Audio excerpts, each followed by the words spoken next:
Zacarias capítulo 1, do verso 1 ao verso de número 6.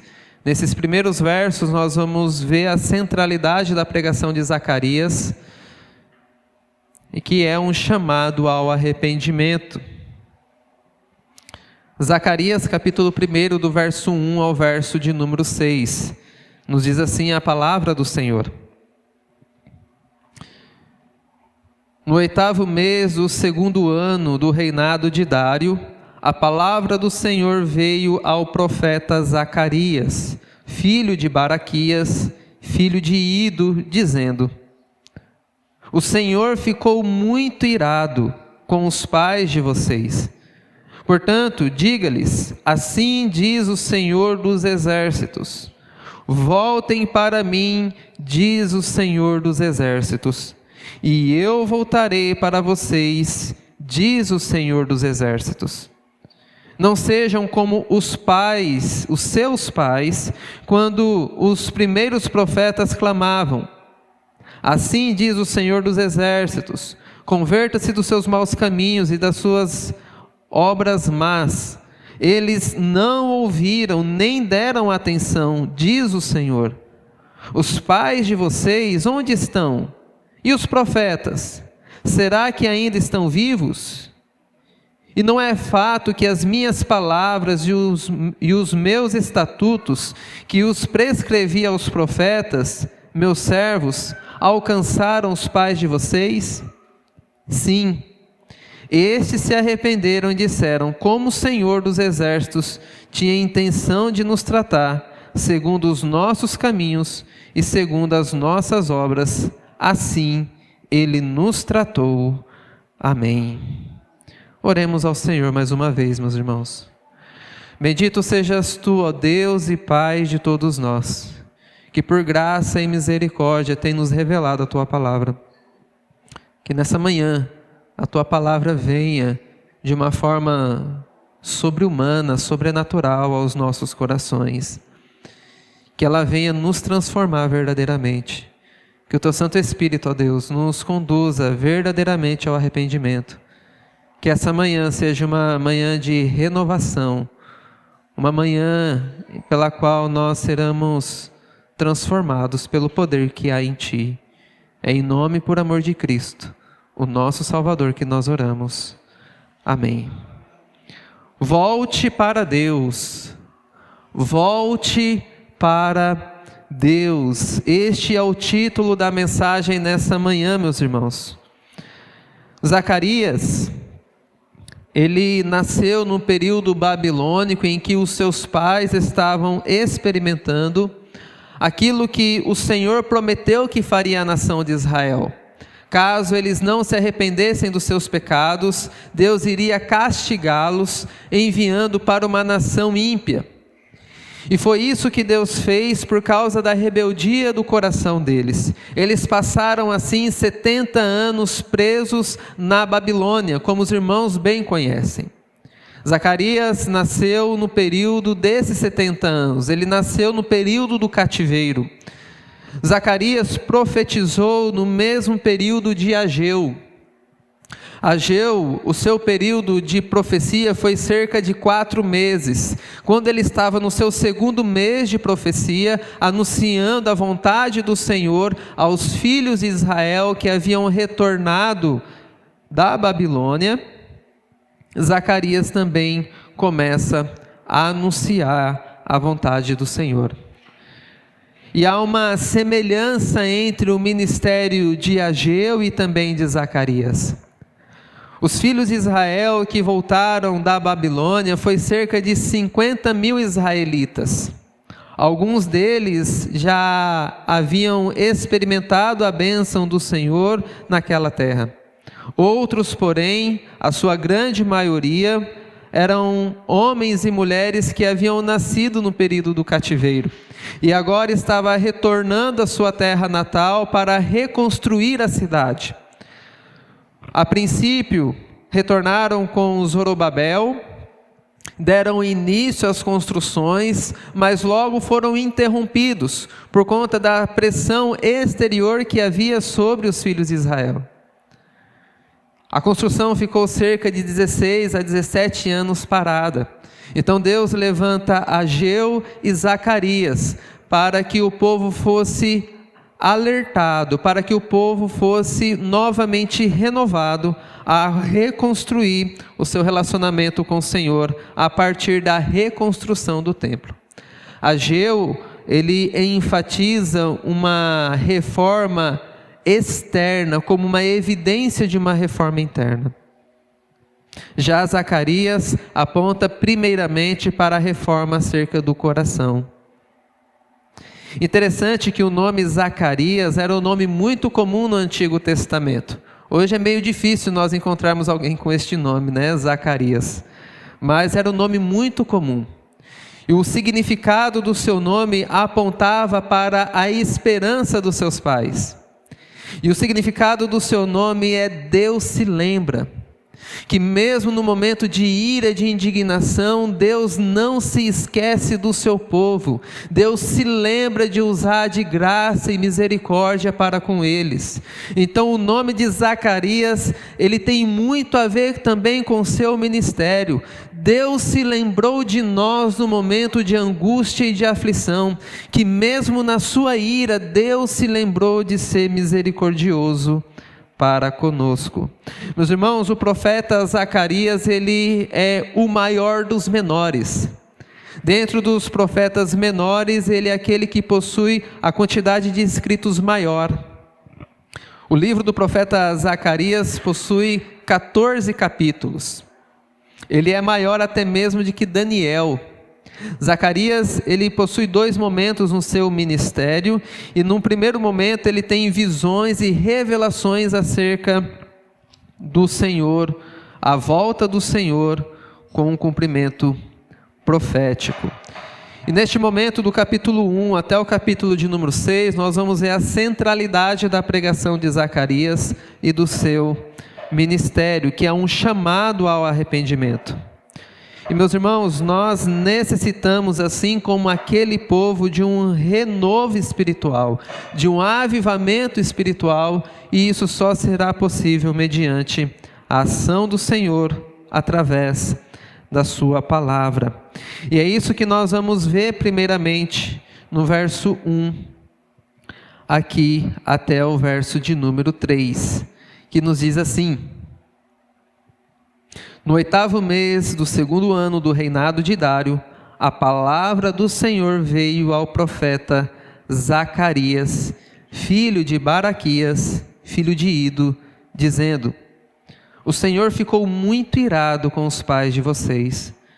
Portanto, diga-lhes: assim diz o Senhor dos Exércitos: voltem para mim, diz o Senhor dos Exércitos, e eu voltarei para vocês, diz o Senhor dos Exércitos.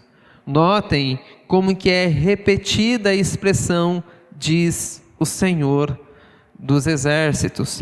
E essa é a ênfase que eu quero dar neste momento. Veio a palavra do Senhor ao profeta Zacarias. Ele que era de uma família sacerdotal. O seu avô era sacerdote, o seu pai era sacerdote e ele também era um sacerdote.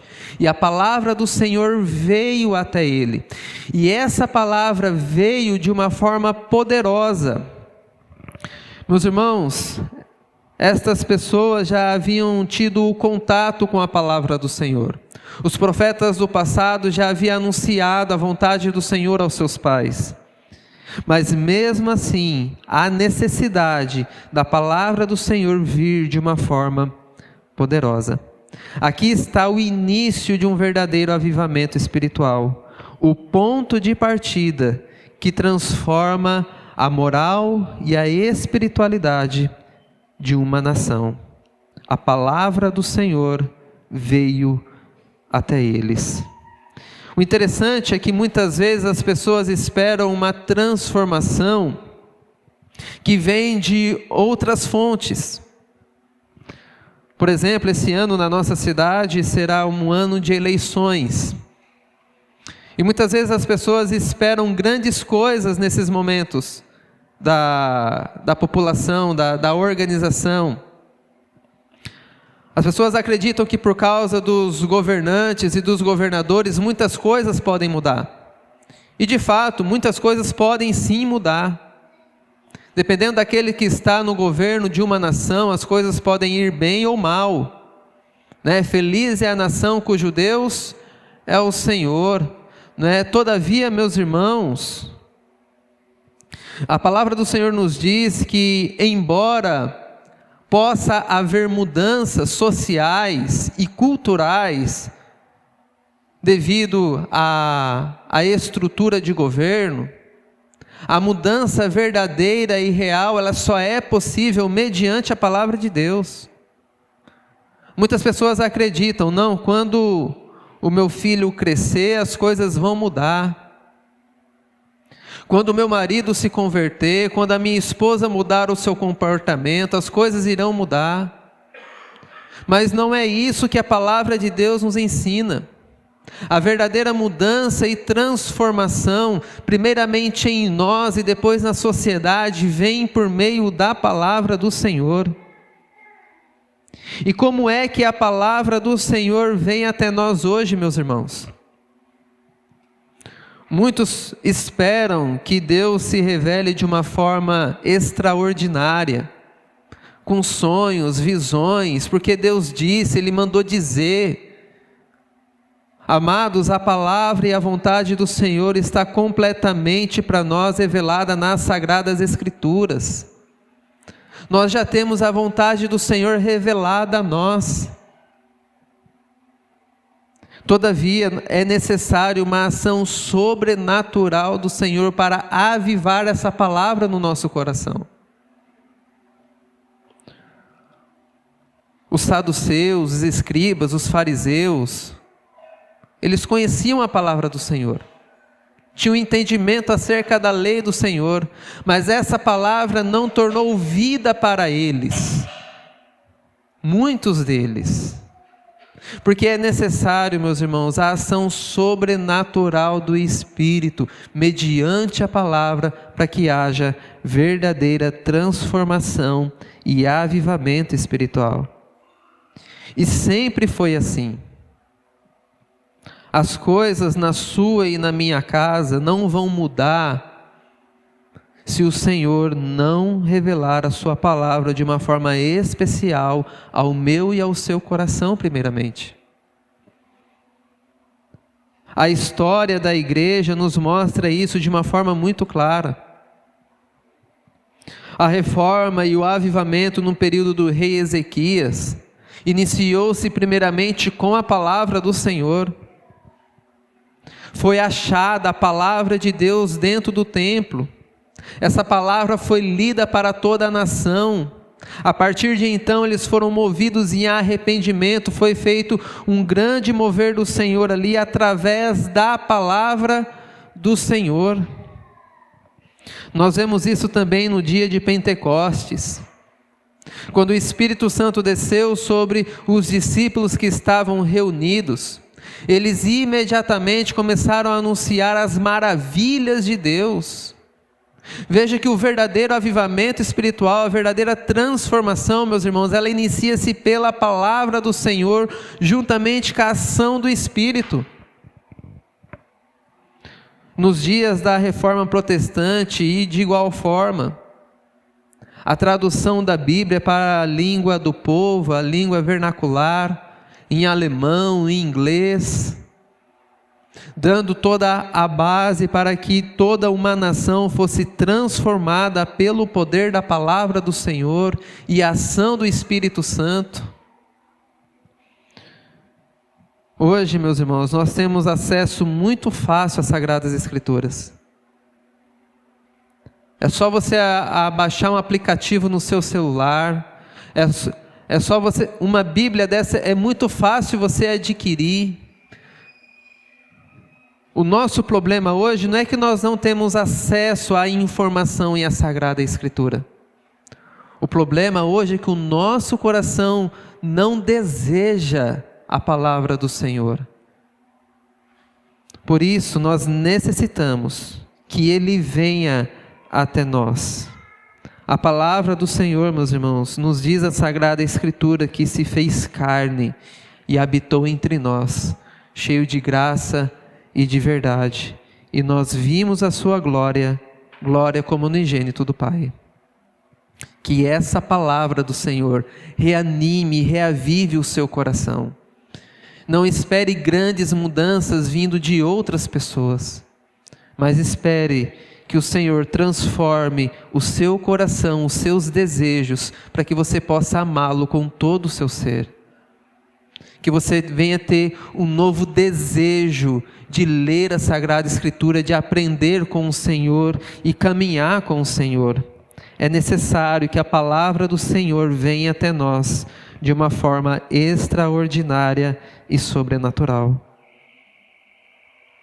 No segundo momento, o que nós vamos ver é a revelação aqui da palavra do Senhor. O que é que o Senhor disse a Zacarias para anunciar ao povo? E nós vemos o conteúdo dessa pregação a partir do verso 4. Que diz assim: não sejam como os seus pais, quando os primeiros profetas clamavam, assim diz o Senhor dos Exércitos, convertam-se dos seus maus caminhos e das suas obras más. Eles não ouviram, nem deram atenção, diz o Senhor. Os pais de vocês, onde estão? E os profetas, será que ainda estão vivos? E não é fato que as minhas palavras e os meus estatutos, que eu prescrevi aos profetas, meus servos, alcançaram os pais de vocês? Sim, esses se arrependeram e disseram: como o Senhor dos Exércitos tinha intenção de nos tratar, segundo os nossos caminhos e segundo as nossas obras, assim Ele nos tratou. O Senhor ficou muito irado com os pais de vocês. Essa foi a mensagem de Zacarias para os seus contemporâneos. O Senhor ficou muito irado com os pais de vocês. E Ele diz: não seja como os seus pais. Aquela geração, a grande parte daquela geração, que viveu de uma forma rebelde e desobediente para com o Senhor, eles morreram no exílio babilônico, porque o exílio durou 70 anos. Então a grande maioria morreu ali no exílio. Por isso que eles disseram: realmente o Senhor nos tratou conforme os nossos pecados. Eles se arrependeram, mas já eram tarde demais, porque o Senhor havia derramado a sua ira e indignação sobre eles. E o Senhor diz agora para essa nova geração, para a geração do profeta Zacarias: olha, não seja como os pais de vocês. Não imitem o comportamento pecaminoso dos seus pais. E é uma palavra dura que ele dirige aqui primeiramente, porque eles não ouviram, nem deram atenção, não voltaram dos seus maus caminhos. Pense você, o Senhor dizendo: olha, não seja como o seu pai ou como a sua mãe. Você aqui hoje que é pai e que é mãe, pense Deus falando aos seus filhos: olha, não seja como os seus pais.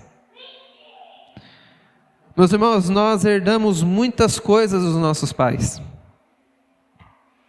Se você vê a Maiara, filha da Rita, você vai dizer certeza que é filha da Rita, porque a aparência não tem como fugir, né? É muito semelhante, né? Você vê o Pedrinho, você fala certeza que é neto do Betão, porque a aparência é igual, né? Lembra muito, nós carregamos esses traços. E nós aprendemos gostos, né, alimentares semelhantes, né? Eu gosto daquilo igual minha mãe gosta, igual meu pai também gostava. Nós herdamos essas coisas dos nossos pais. Os nossos pais são os primeiros responsáveis para que nos instrua no caminho do Senhor. Os nossos pais nos ensinam desde quando nós nascemos, ou melhor, até mesmo dentro da barriga da mãe, nós aprendemos com os nossos pais. Heranças, hereditárias na saúde, doenças que os pais têm, os filhos correm o risco de ter também, porque herdam isso dos pais. Mas nós não herdamos, meus irmãos, apenas traços físicos, gostos culinários ou doenças. Nós também aprendemos com os nossos pais acerca da espiritualidade, de como adorar a Deus. Nós aprendemos também acerca daquilo que é primordial, aquilo que realmente é importante, de como viver para a glória do Senhor.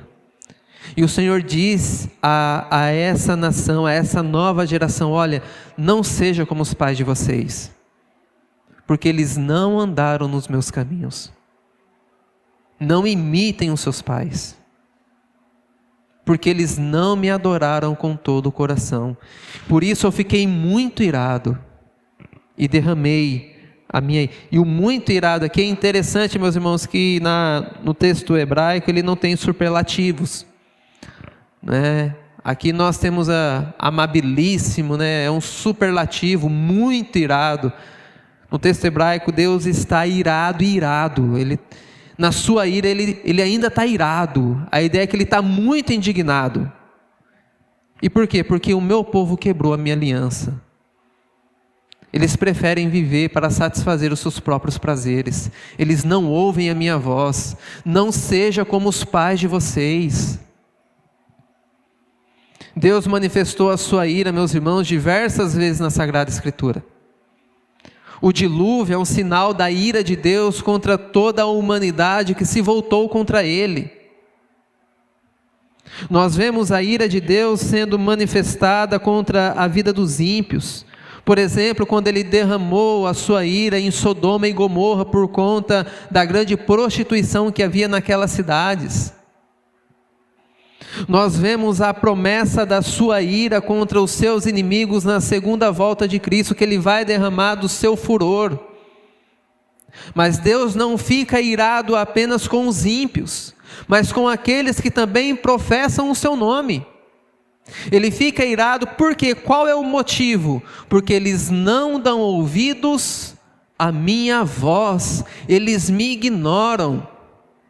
Eles não se arrependem dos seus maus caminhos, eles continuam a praticar iniquidade. Por isso eu fiquei muito irado. Então não atrai essa ira e essa indignação sobre a sua vida. Deus também manifestou a sua ira contra o seu povo. A Sagrada Escritura também revela isso. A geração que ficou na Babilônia por 70 anos não foi a primeira geração que experimentou a ira do Senhor. A geração que saiu do Egito também experimentou da ira do Senhor. Daqueles que saíram do Egito e entraram na terra prometida, quantos que entraram? Apenas 2, Josué e Calebe. Os outros todos morreram no Egito, não no deserto. Porque não deram ouvidos à voz do Senhor. Não escolheram o caminho da vida. Até mesmo Moisés, homem de Deus, morreu no deserto. Porque Deus ficou irado contra o seu povo. Não pense você, por ter sido batizado, por poder ser identificado como cristão, Deus não pode se irar com você.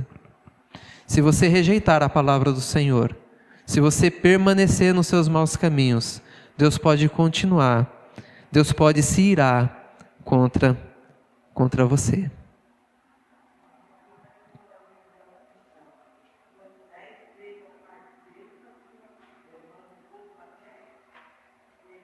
Sim, mas também experimentou a ira do Senhor.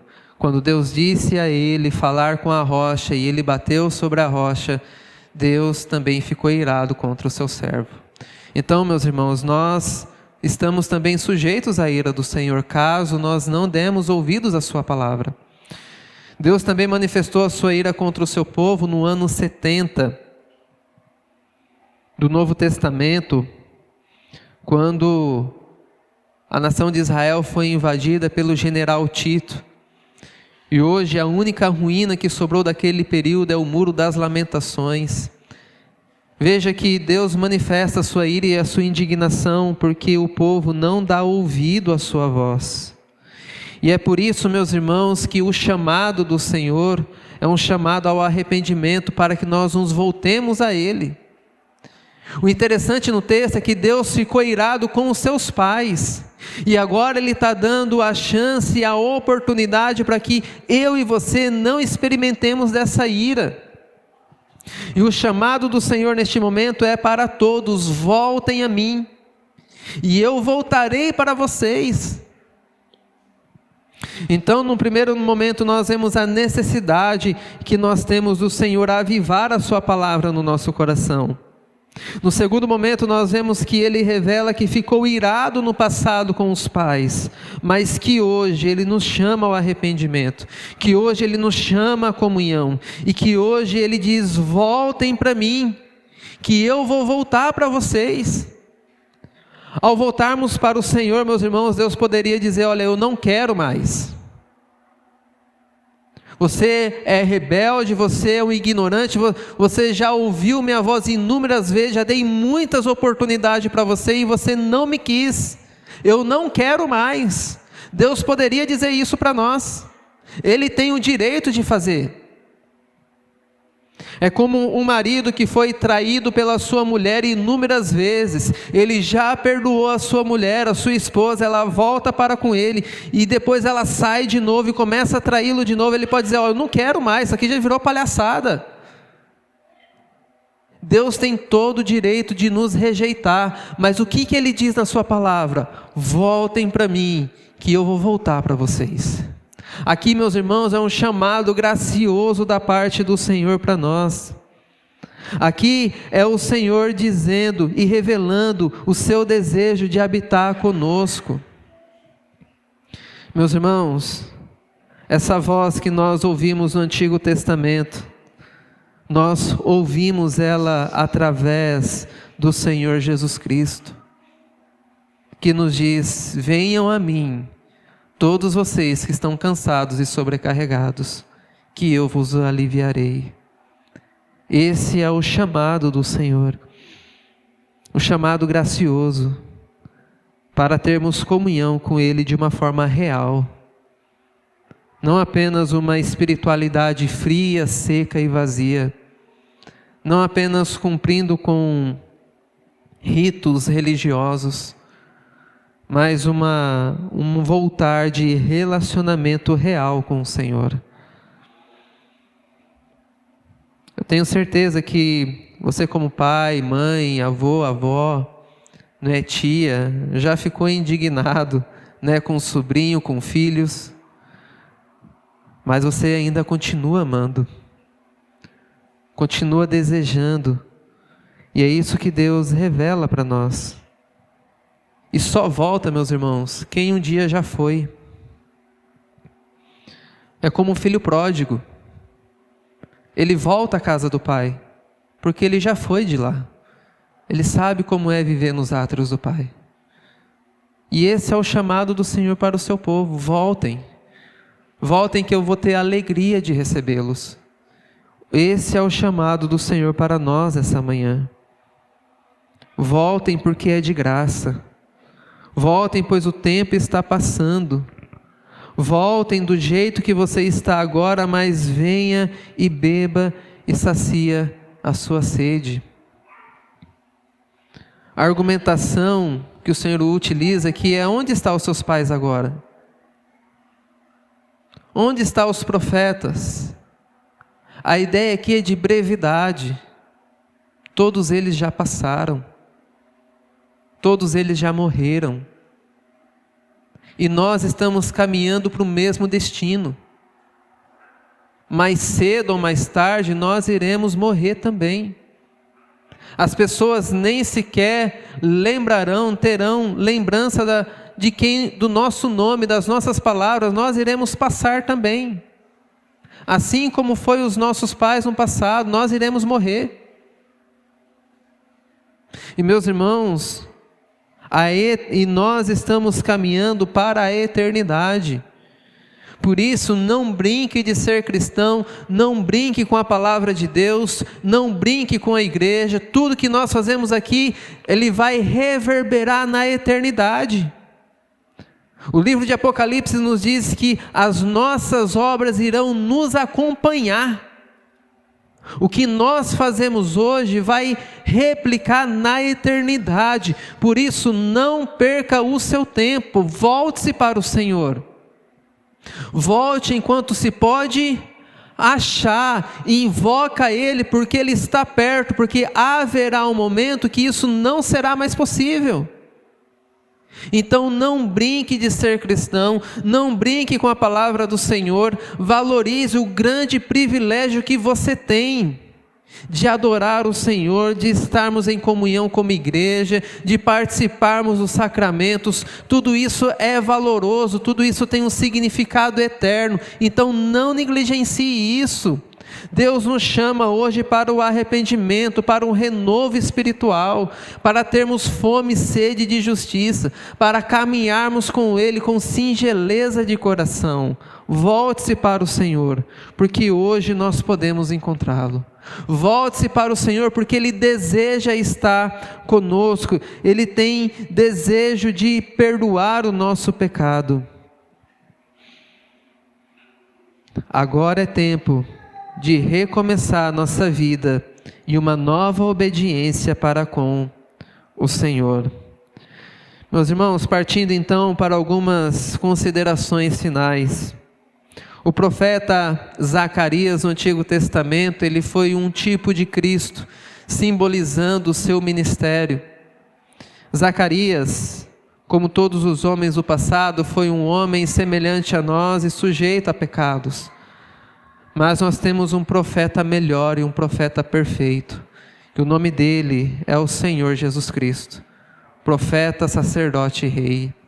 Em Cristo Jesus, nós temos a completa vontade do Senhor revelada, o próprio Deus vindo até nós para restaurar a nossa sorte. Em Jesus, meus irmãos, Deus o Pai derramou a sua completa ira para que nós não passássemos pelo tormento eterno, experimentássemos a terrível ira do Senhor. Essa semana, como os irmãos sabem, eu tive um problema de cólica de rins, e foi um momento de angústia e de dor muito grande. E naquele momento, eu pensei da seguinte forma, falei, meu Deus, como que isso dói, como que isso incomoda. O que será daquele grande e terrível dia em que não haverá mais esperança de alívio? Em que o verme não morre, a ferida não se cura, aonde haverá a completa manifestação da ira de Deus. Eu sei que estou padecendo, mas uma hora isso vai acabar.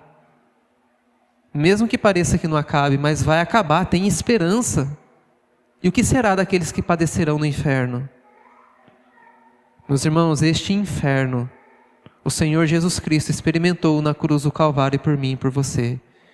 E é por isso que nós podemos desfrutar do amor, da bênção e da misericórdia de Deus. Ele ficou irado com os nossos pais.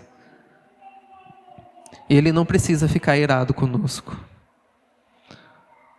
Todavia, meus irmãos, nós devemos nos atentar para a palavra do Senhor. Em Jesus nós encontramos verdadeiro descanso. Ele diz, venham até mim,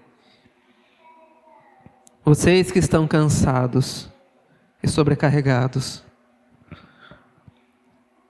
É muito comum, vai chegando o final de semana, né, na sexta-feira, a pessoa diz, nossa, já estou cansado.